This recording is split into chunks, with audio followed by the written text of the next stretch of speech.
خداوند یسوع مسیح کی سلامتی آپ کے ساتھ ہو۔ آج 16 اکتوبر 2024 ہے۔ متی رسول کی معرفت لکھی انجیل مقدس کے آیت بائے تفسیری مطالعہ کو جاری رکھتے ہوئے آج ہم 26ویں باب کی 36ویں اور 37ویں آیت پر غور کریں گے۔ ان میں یہ لکھا ہے، اس وقت یسوع ان کے ساتھ گتسمنی نام ایک جگہ میں آیا اور اپنے شاگردوں سے کہا، یہیں بیٹھے رہنا جب تک کہ میں وہاں جا کر دعا کروں۔ اور پطرس اور زبدی کے دونوں بیٹوں کو ساتھ لے کر غمگین اور بے قرار ہونے لگا۔ آمین۔ ان آیات میں خداوند یسوع مسیح کی جان کنی کا حال بیان ہوا ہے۔ یہ گتسمنی نام ایک جگہ پر ہوا۔ اس نام کا مطلب ہے زیتون کا تیل نکالنے کا کولو۔ جہاں زیتون کچلے جاتے تھے وہاں اس کے دکھ شروع ہوئے۔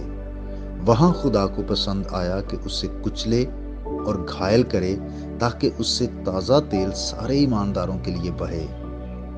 اس اذیت کے عالم میں اس کے ساتھ کون تھا سوائے یہودا کے؟ وہ اپنے سارے شاگردوں کو اپنے ساتھ باغ میں لے گیا۔ اس وقت یہودا اسکریوتی کسی اور ہی کام میں مصروف تھا۔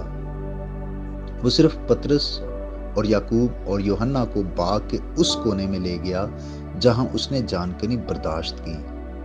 اس نے دوسروں کو کچھ فاصلے پر چھوڑا اور تاکید کی، یہیں بیٹھے رہنا جب تک میں وہاں جا کر دعا کروں۔ اس وقت یسوع اکیلا دعا کرنے کو الگ ہوا۔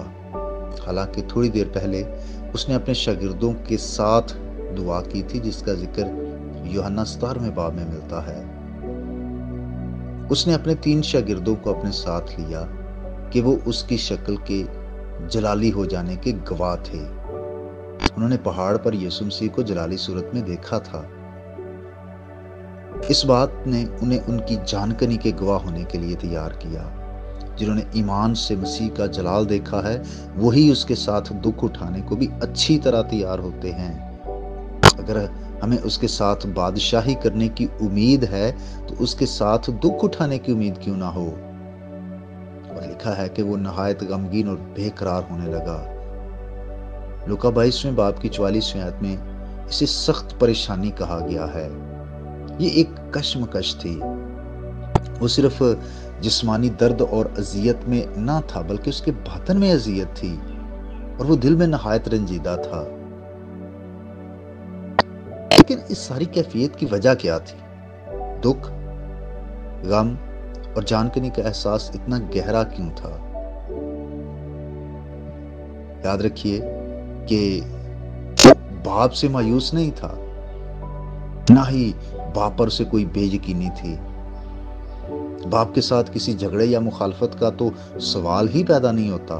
اس کا باپ اسے عزیز رکھتا تھا کیونکہ اس نے بھیڑوں کے لیے اپنی جان دی تھی۔ اسی طرح وہ مکمل طور پر اپنے باپ کی مرضی کے تابع تھا۔ لیکن یاد رکھیے کہ اس وقت وہ تاریکی کی طاقتوں کے خلاف مصروف جنگ تھا۔ وہ اس پر ساری بدکاری لاد دی گئی، وہ ساری خطاؤں کو اٹھائے ہوئے تھا جو میری اور آپ کی تھیں، اور جو دکھ اسے اٹھانے تھے ان کا پورا اور صاف منظر اس کے سامنے تھا۔ اس نے یہودا کی غداری اور بے وفائی، پطرس کی نامہربانی، یہودیوں کا بغض اور ناشکراپن پہلے سے دیکھ لیا تھا۔ اس لیے گتسمنی باغ میں اس کی جان نہایت بے قرار ہوئی، اور یہ دکھ اس نے میرے اور آپ کے لیے سہے۔